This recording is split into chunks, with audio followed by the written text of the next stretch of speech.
generation because I have both the chairman of the Financial Services Committee in the chamber and the chairman of the Public Accounts Committee in the chamber. But I am a very long-serving member of about a decade on both committees. I'm also, I declare my register of members' interest a chartered surveyor, so I have lived with this problem long before it even arose, and I've seen the decaying state of this Palace of Westminster. The leader in his excellent speech might have made the point that we are only trustees of this place. We are here for the present generation, but above all, we are here for future generations. And why are we here? We are here to remind everybody that this is the home of our democracy. It's our history, needs to remind us.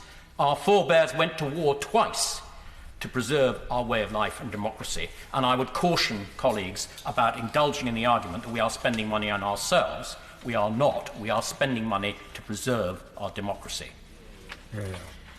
This is one of the most important and iconic buildings in the world, and as others have said, it is a UNESCO World Heritage Site which we are legally obliged to maintain in good condition.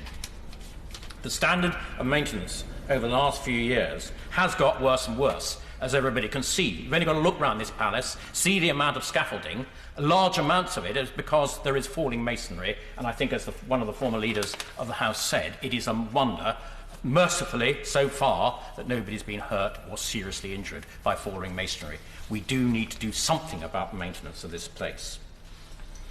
The Elizabeth Tower project has proved, largely for the reasons that former chairman of the Finance Committee has said, but it has proved that the authorities in charge of the maintenance of these buildings are not very good at planning big projects, and that is why it is absolutely right that the sponsor body and delivery board were set up by members of Parliament. We must learn from history. In the 1870s, the National Audit Report makes clear that the renewal in the 1870 was 18 years late and 3 times over budget. We must not make those mistakes again.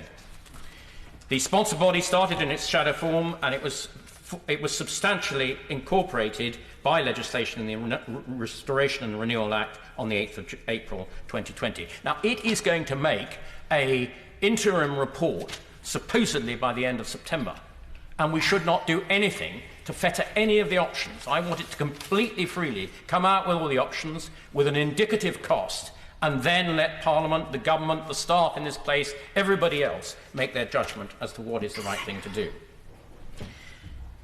However, there is no point doing all that unless all the stakeholders buy into what we're doing. Part of the reason that we're here 8 years on after this project was originally proposed is that the stakeholders in general, the 650 members of Parliament, the 800 peers, the thousands of staff in this place, and above all the public, have not yet bought fully into this project.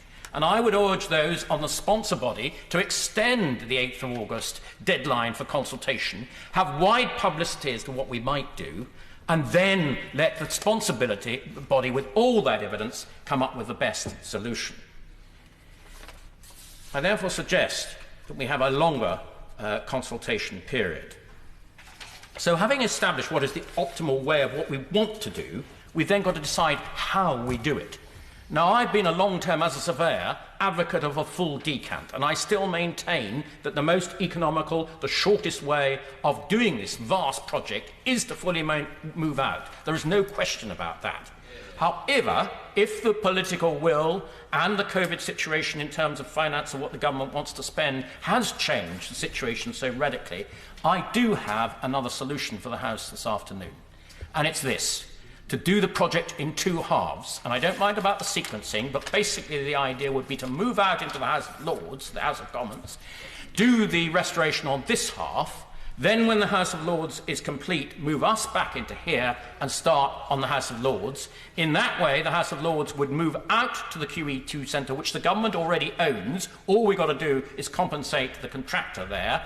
And that means that members of Parliament, the elected House, never actually move out of this building. So all the fears that we might never move back, all the fears that we might lose our traditions and working ways in this House would be largely unfounded, because we'd remain in the building for the entire time. It also has the huge benefit that we wouldn't need the decant centre in Richmond House, or indeed we wouldn't need the Northern Estate at all to do the project. We need it, of course, for members of Parliament. The Richmond House is the controversial bit in terms of planning and what we do with Richmond House. We wouldn't need it.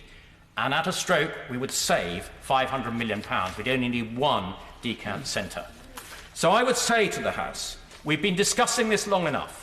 My chairman on the Finance Committee makes a really good point. We shouldn't be here debating this afternoon. There are so many issues of national importance. I don't want to be here in another year or two's time still debating what we should do.